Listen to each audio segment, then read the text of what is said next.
the Radio Forest Podcast. How you doing, man? All right. Good. How are you? Are you in Texas? Yeah, I certainly am in Dallas. Yeah. Yeah. Hey, do you get back home at all? What, to England? Yeah. Yeah, I'll be heading over there probably. What is it? In about 3 weeks' time. Do you ever catch any? Do you ever catch any Brighton? Do you ever catch any Brighton games? No, I'm not a soccer fan, I'm afraid. Yeah. Or only sort of international stuff. I just watch international games. Oh, because I thought maybe Brighton and Hove might be pretty close to sort of where you grew up as kind of spent. Oh some yeah, time. It is. That's the football team. I mean, yeah, of course I kind of support them, but I don't go to any games. Yeah. Well, right on. Well, we're here to talk about the new Saxon album, Hell, Fire, and Damnation. It is fantastic. I really like it a lot. And I'm not just saying that because you're on here. I think it's one of my favorite Saxon albums. You guys you knocked it out of the park on this one. And this is the day and age where people say, don't read comments, ignore the people online, but it's all positive. When you get all positive reviews, how does it feel as a band to just know that the fans embrace this? It's great. I mean, we're really sort of, it's quite humbling, actually, that, but look at it from the other point of view. Yeah, we've done our job and delivered a great album. So we're quite sort of pleased with ourselves, And did you have to hurry to push this out a little bit? Didn't you have a tour coming up and you're like, yeah, we can get on this tour, but we'd like to have an album to do. Let's go ahead and get Hellfire and Damnation ready. So was that a fast process? Yes, it was. It was. I mean, the writing situation's never a fast process, but because, we're on tour or, I mean, I did the drums, sort of in the middle of festival season, because we were I did them in Germany near where our gear is stored.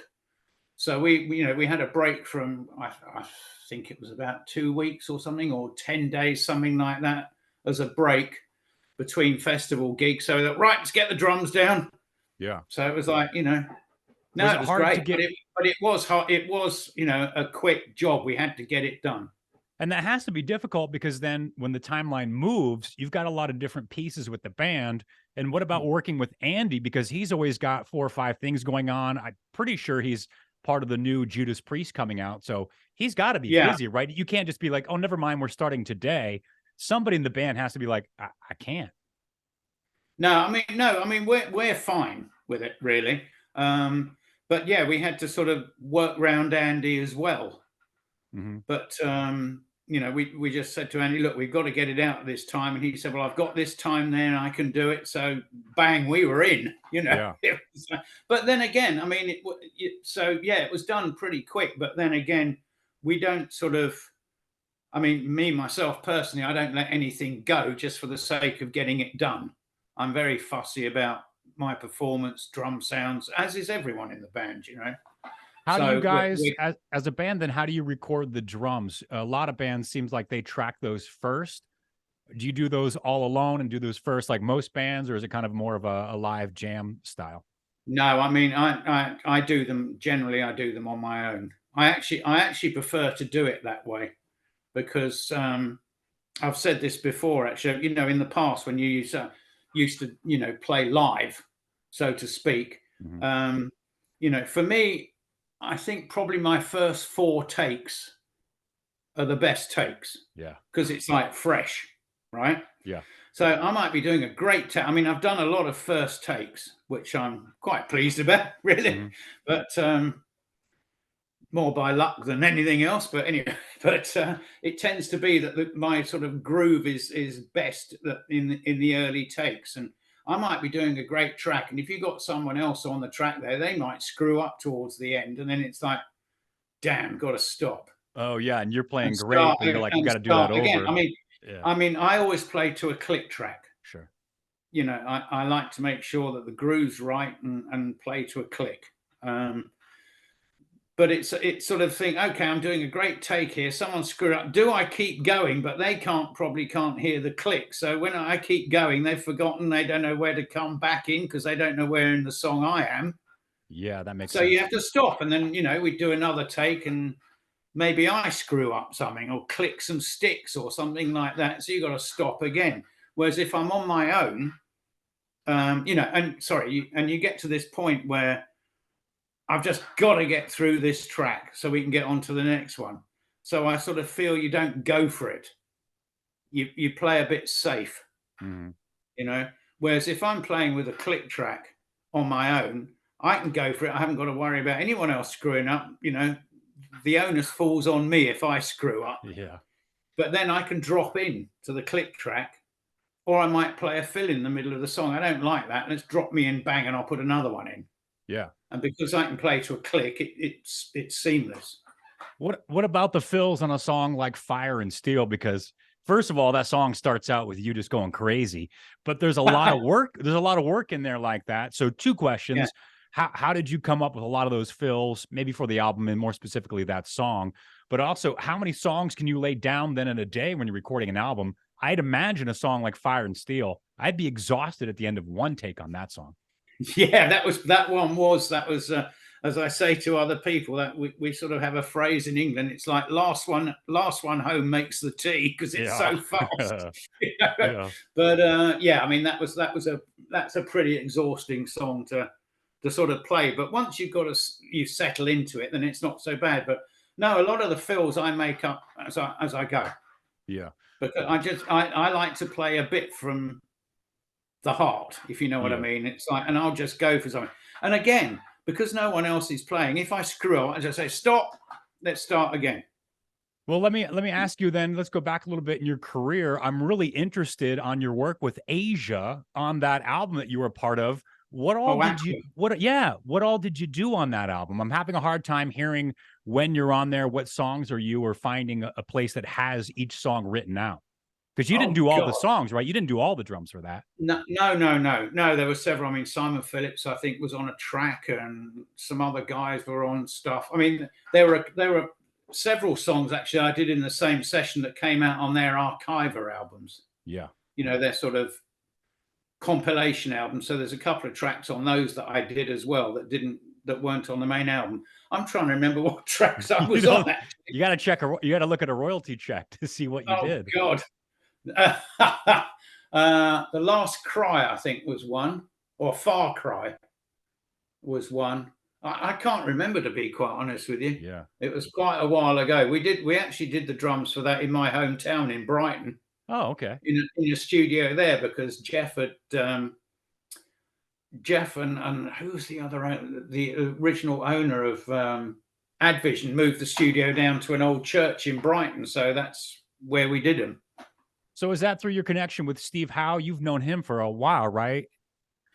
Yeah, I mean, what happened was, after the Steve Howe thing, with GTR, then I did some work with Steve on some of his solo stuff, and Jeff Downes was producing the GTR album, so that's how I met him. Oh wow! So, and we're like good friends today. I go to see him whenever I can, whenever he's playing or whatever, or I meet up with him at the NAMM show, or Did you go to the NAMM show this year? No, I didn't actually, because my drum company weren't doing anything this year. So, which was a shame, because generally I do tend to go to it, because it's a good place, to sort of network. I like to be there for my endorsers, and plus of that, it's good to meet up with old friends there that might go as well. So, we always meet up for a beer or 3 after. Yeah, I have a real dumb question, and hopefully you'll humor me. So if you're playing guitar, and say you're playing guitar for Saxon, and you're playing with, either Genesis or Asia, there's distortion, there's tunings, there's palm muting, things like that you can do to change your style. But drums, what are you doing to change the style with a band like Asia versus Saxon? I mean, obviously you can hear it, but on a technical standpoint, do you just here's the same drums I use? I mean, you have to be changing something, right? Yeah, I mean, there's certainly, if you're doing a session like the Asian thing was a session, the Asia thing, they sort of tell you, well, first, there's sometimes it could be, they know how I play. So it's just like, they'll play me a demo or something, or we discuss how they want the kind of drums to go, or don't do a fill there, but do a fill here. So all that kind of thing comes into it when I'm doing a session. You know, it's not like sort of just go in there and blast over everything, unless they say to me, just do what you do. Yeah. Yeah. So my main thing, whatever band it is to play for the song.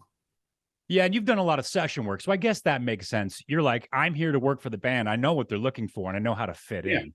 So I guess that makes more sense. Yeah. And then, of course, you know, the sound's going to be different anyway, because it's different engineers and, you know, whatever.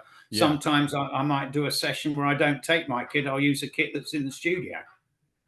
Yeah, and talking like we were with Steve Howe, I'd like to ask you about a couple of other people I know you've worked with and have been involved with you in Saxon. And the first, of course, is Brian from Diamond Head is now playing with you guys. How far back do you go with him? Because Diamond Head and Saxon, I mean, that's decades in the making. So when did you guys first cross paths, or were you aware of either him or his band? Well, I mean, I heard of the band back in the day, you know, when the new wave of British heavy metal thing was happening. But we've had on the past couple of tours, we've had Diamond Head support us. So, you know, so we've known him for a little while, and he was the sort of obvious choice to come into the band, you know, because we wanted someone English or British. Yeah. Someone from the same kind of era, and you know, musically and sort of age-wise sort of thing. So and style of playing. We didn't want some sort of 5,000 note a second young whiz kid.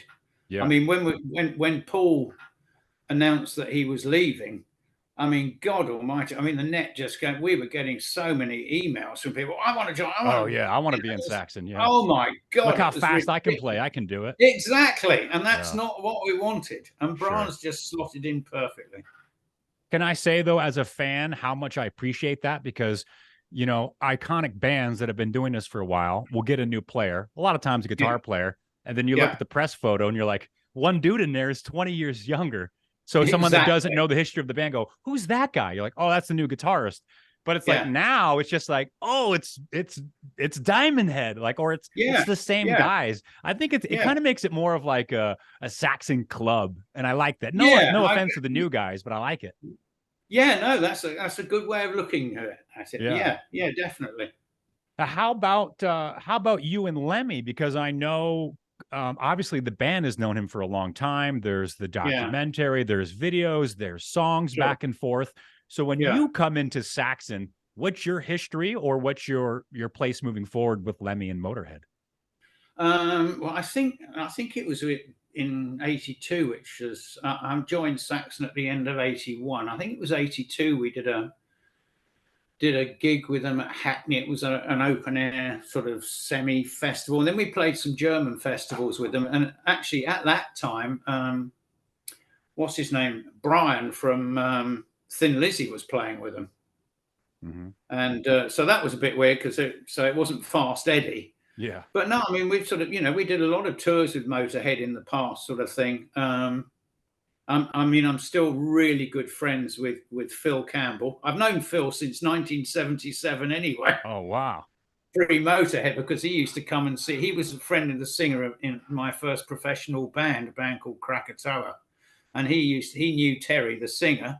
So he'd always come to our gigs when we played in Wales.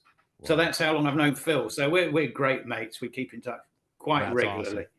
And I mean, Lemmy was like, you know, I always found I got on great with Lemmy, you know, really, really nice. I mean, I know Biff and him were like really great friends, but I always got on with Lemmy. And it was funny. I had the break from Saxon, and Lemmy kept saying to Biff, "I'll get Nigel back, get Nigel back." So when I eventually did rejoin, Lemmy was the first person I rang up. He was in LA, and I rang him up and woke him up.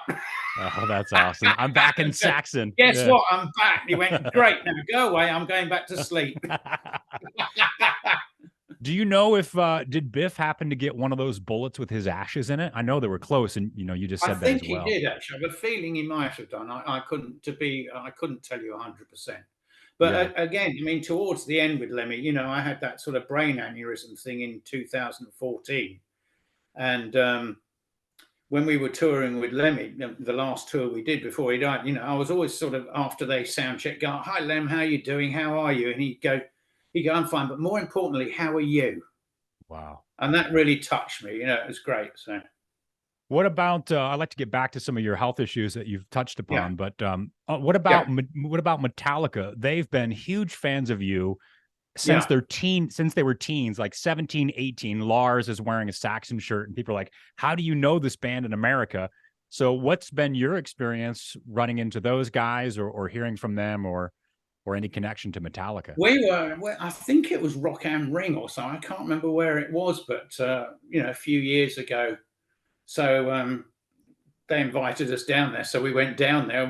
It was great because we were sort of in their sort of hideout behind their instruments, watching them during their gig. It was great. No, it was really nice. And that was the first time I'd kind of met Lars and everything. No, it was really cool. They're a nice bunch of guys. Yeah, they talk about you guys and Diamond Head and all those other bands about being really the reason that they got heavy. So maybe this is more of a question for Biff, but how did you guys end up getting heavy then? If Metallica and Megadeth are listening to you, who are you listening to get that distortion and the song lyrics and the darkness and the rock? Where did the rock come from at that era? Because you're the pioneers, really. What you mean, from what, the new wave of British heavy metal? Yeah, I mean, there's Thin Lizzy, but that's probably the same time and not quite as heavy. They might be a little older, but you know, you've got who are the pioneers for you guys in that genre of music? Like, who kicks that off? Obviously, I wasn't in the band initially when the band started, but I mean, you know, I can only sort of say, I guess it was, you know, early Motorhead, Judas Priest. You know, those were all the bands. I think, I mean, the whole new wave thing of British heavy metal seemed to be, as Biff has said, that, you know, they were all sort of into bands like Led Zeppelin and Black Sabbath and stuff like that, but they'd been the punk thing. So this is where the speed and anger came from. Okay, yeah, I can see that. So like, so it was like a mixture of the both. I mean, Priest sort of, you know, there's sometimes people refer to them as being part of the new wave of British heavy metal, but they're not, because, you know, because obviously they were earlier, but I think they influenced a lot of bands around that time. But I mean, sorry, go on. Oh no, I was just going to say that it just kind of like a light bulb went off in my head. It's like, Zeppelin plus punk, that does kind of equal Saxon, and you throw in like, well, Judas Priest is doing it with the leather and the head banging and getting our hair long. So, I guess I get that now. You know, and don't forget, I mean, it was like British Steel had been out a few years, you know, British Steel came out, and that was like, whoa, that was a real eye-opener for people. Yeah. Okay, so back to your health issues then. You've stepped away from the band before. Were there times when you thought like, that's it, I'm not coming back? Because some of these are pretty serious, right? Or was it always, hey, when you get better, call us? Or did you ever think I can't be playing the drums like this? No, I mean, what happened, I mean, the time I sort of split for a while was when was it, 87, I think it was. I ripped a muscle between my neck and my shoulder. Ooh. And basically my doctor said, you've got to give up drumming for like 4 or 5 months, let it heal. So, you know, they got someone else in, and eventually Fritz Randau, the German drummer, came in. And so I got into doing other stuff and everything. And then Killing Ground, then they were writing Killing Ground, and Fritz wasn't really into writing stuff. So I went up and did the rehearsal sessions, played and wrote some stuff on Killing Ground with them. And then what was the next one? Lionheart. Yeah, I co-wrote a couple of things on Lionheart, and it was what happened was Biff said, "Oh, we're playing Wacken. Why didn't you come over and get up and play a couple of songs?" So I thought, yeah, okay. I mean, I think this was all part of the little plan. I think it was, you know. Lemmy's probably behind this. I sort of think, you know, Saxon's like a sort of spider, you know, with its web, and it was gradually sort of pulling me in, you know. Yeah. And then I got up, did that, and then I played with them, did a couple of tracks with them again on their Lionheart tour in London. And then shortly after that, because I think Jörg Michael was going back to Stradivarius or something. I think that was the band he was in. And Biff rang up and said, we're doing a sort of back to the sort of 80s kind of tour. Do you want to do it? And I said, yeah, give me a few thoughts about it. And there's a funny story related to that, because a little while later I think they were in Spain playing some shows with Deep Purple. And Biff rang up and said, yeah, I really need to know if you're going to come back and do this tour. And I said, yeah, I'm coming back. I'm coming back permanently. And he went, effing great. Oh, and yeah. But the funny story was he went back, Nigel's coming back to the band, and everyone was like, oh. And Jörg was on the drums, and he said, well, you could look more excited. Poor guy. Anyway, that's what it was. Yeah. So I got sucked back in again, So. That's awesome. That's great. I mean the brain aneurysm thing, that was at the end of 2014. And I was in hospital for about a month for that. They did two operations on my brain. Wow. And put a clip in and everything. And yeah, the surgeon said I was about a millimeter from saying bye-bye. And wow. And that was I was in the hospital in Newcastle. And then I came back. It was funny. The next time we played, I was back on tour with the band in April. This happened in December. Wow. And I invited the surgeon who operated on me to the next gig we played in Newcastle. Is he back there crossing his fingers like, I hope I did a good job. Let's see if this holds. Brilliant. So I invited him back, and we were having a drink after the gig, and he said, you're an effing freak. I went, why? He said, well, I was expecting it to take you at least 18 months to 2 years before you could play drums again, if you survived. Whoa. If you survived, and you're back on tour in like 3-4 months. And I said, well, that's thanks to you. But it was just that remark, you're an effing freak. It just creased me up, But that's hilarious that you have your surgeon watching you drum for a huge rock band and then have drinks afterwards. He's not going to recommend, he's not going to recommend that to anyone else. Okay, in the next couple of months, I want you to really go hard, play drums, do a little bit of drinking, stay up late, travel a lot. Yeah, exactly. That's awesome. Hey, I read an interview this week where Brian from Diamond Head was saying that they got to open for AC/DC, and it ended up being the last shows with Bon Scott.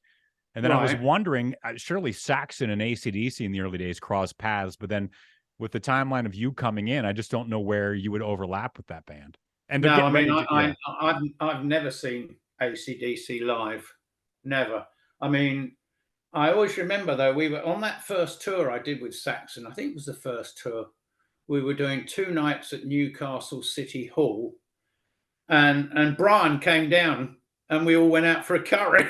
Really? That's cool. Yeah, he's a big car guy, right? Yeah, he came down. I think he was in a Range Rover, and we did the gig and headed off to an Indian restaurant somewhere. So that was the only time I've sort of met any of AC/DC. I've got another question about the new album, Pirate Radio. I wanted to ask you, are you a Beatles or a Stones fan? At the time, I was a Beatles fan. I think, although I was kind of overlapping, I was a bit more. One of my favorite Stones album actually is Satanic Majesty's Request. That's so good. Yeah, I agree with you. Because I just love all that psychedelic stuff. It was like I love the Beatles when they started getting into that. I guess from Rubber Soul onwards. Rubber Soul and Revolver and the White Album. Well, I mean, I love all that sort of later Beatles stuff, but the psychedelic thing was. But now, funnily enough, I read a book on not his autobiography, but I read a biography of Keith Richards, and it was very interesting because he was just going through the period, the whole timeline, and he was sort of mentioning which albums he liked. He thought was great of the Stones albums and blah, blah, blah. And I thought, I'll give them a listen. So I went and bought Bridges to Babylon and Voodoo Lounge. Yeah. And A Bigger Bang. I love them. Yeah. I'm a Stones fan big time now. Love them.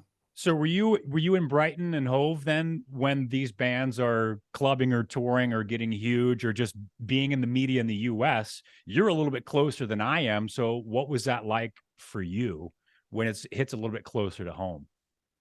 What? How do you mean? What, the Stones and people? Yeah, in that era. I'm in the US, so they're so far Yeah. removed from me. Like they're these icons that sit on this cloud and I'll never see them, and they're in a city I'm not in, and there's clothes and there's music and there's food I'm not part of. You're Yeah. closer. Are you in the area when they're touring and being the bands that they are? I guess is my What, back? question. You mean, what do you mean, back in the day, or? Or Absolutely, yeah. yeah, no, I didn't. I never started going to gigs. The first band I went nuts about was Grand Funk Railroad. Oh yeah. That was the first band I went absolutely nuts about. It was like, and it was my first gig was to see them in 71 in Hyde Park in London. It was a free concert, Whoa. and Humble Pie was supporting them with Peter Frampton playing Yeah. lead guitar, Yeah. and another band called Heads, Hands and Feet, which was made up of a load of session players and stuff. And it was what a day that was. Brilliant. I mean, I loved Grand Funk before they became a four-piece. Yeah. So in that era, then, are the Beatles and the Stones dominating the airwaves, and that kind of relates to the pirate radio song of being influenced by them. So, what was the hysteria like for you with those two bands, or would you say you just kind of weren't really into it at that time? I wasn't. I mean, not the hysteria thing. It was always like, I'd always watch all the TV programs that they'd be miming on or whatever, or maybe playing live. I think the first time I heard the Beatles was my older brother bought an EP back, Twist and Shout. Oh wow, yeah. And that was the first time. It was an EP, and that was the first time I heard the Beatles. That's and awesome. I think what was the first Stones song? First, I bought a 45 of The Last Time by the Stones. But I was listening to like bands like the Small Faces, the Who, all those bands. I was just soaking it all up. The Yardbirds, everything. That's funny because all these bands you mentioned, like I saw Grand Funk just a couple of years ago. You've got Rod Stewart still touring and doing shows. Frampton's still out there, and these guys are still killing it. Yeah, I mean, I remember as a kid, it was like, we had this old sort of plug-in radio, and at night there was a station called Radio Luxembourg, which a lot of the British DJs worked for, and I used to try and tune into that at night and listen to that while I was lying in bed, and that's where I heard all these bands like the Yardbirds, like oh God, For Your Love and all that stuff with Clapton on it. That's when I first heard all this stuff. That's awesome. Yeah, we're talking about the song Pirate Radio from the new Saxon, Hellfire and Damnation. You've got songs about the guillotine. You've got songs about aliens, and your drum playing is it's top notch. I really enjoyed the new album. And again, I'm not just saying that because you're on here. It's it's such a great record. And looking forward to the tour. You guys are going out with Uriah Heep, and then there's another one with Judas Priest. Do I have that right? Yeah, what's happening at the end, in about 3 weeks' time, I head to the UK, and we're doing an arena tour with Judas Priest, where Uriah Heep are opening. We're in the middle. And then after that, we come back in. I think it's about six weeks here, doing a co-headline with Uriah Heep. In places that they're more popular, they'll close the show, and vice versa, where we are. But we'll both be playing the same length of set. And I don't think there's going to be any support bands. So basically, as far as I know, so it's going to be like a sort of a kind of an evening with Saxon and Heep. Wow. Well, it's Nigel from Saxon, Hellfire, Damnation, new album out now, and he's got the tours coming up that he mentioned. Nigel, man, it's a complete honor to talk to you. Thank you for letting me ask you everything about the Beatles to Asia to Steve Howe. Oh, one last question then. With your other band that you were in, tell me about working with Steve Hackett from Genesis. Did you guys break into any early Genesis songs? The GTR thing is the thing you're talking about. Yeah, that was Steve had left by that time. Oh, Steve Hackett had left the band, so they'd got another guy in Robert Berry, who I'm now in a band with. I don't know if you know about this one, but it's a band called 6x6. So there's me, Robert Berry. We've got an album out. Second album's due out in April. Wow! And it's me, Robert Berry, and Ian Crichton from Saga. And that's very interesting. But working with Steve Howe was fantastic. It was great. I mean, I was so nervous the first time I played with him because he was like, I was a massive Yes fan. Oh, wow. Yeah. And it was like, oh, my God, I'm in the same room as Steve Howe. Oh, my God. When did you say that 6x6 album should be out? Well, the first one's out. First one's been out about a year now. Yeah, but you said you got a second one coming, right? The second one's coming out around April. Awesome. Well, so, Nigel from Saxon, once again, man, thanks for your time today, and look forward to seeing you on the road. Brilliant. You coming to any of the shows? I'd hope to. Yeah, I really want to. I want to see you with Judas Priest. I just love that last album they did. And so I'm looking forward to the new one. I hope it's in the same vein. It reminds me a lot of the new Saxon. Like I wouldn't tell the biggest fan. The last Judas Priest, Firepower, I think that's my favorite album.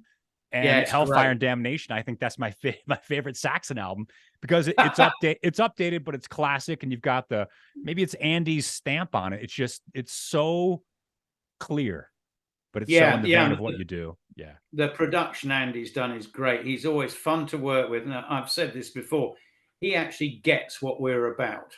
Yeah. You know, because you sort of have, in the past, I think we've had people that have recorded us and it's sort of the recording doesn't quite sort of get the power over that we're like when we're live. Yeah. Now, Andy gets it. You know, he really understands what the band's all about. And there's a lot of bands these days that release albums and it's a wall of sound and I can't hear what's going on. I mean, it sounds like heavy and groovy, but then I get Saxon. I go, oh man, I hear the bass. And, you know, it's the classic Metallica, like, where's the bass at? Or, you know, I can hear every hi-hat you're hit. I mean, I can hear the double kick instantly. And it's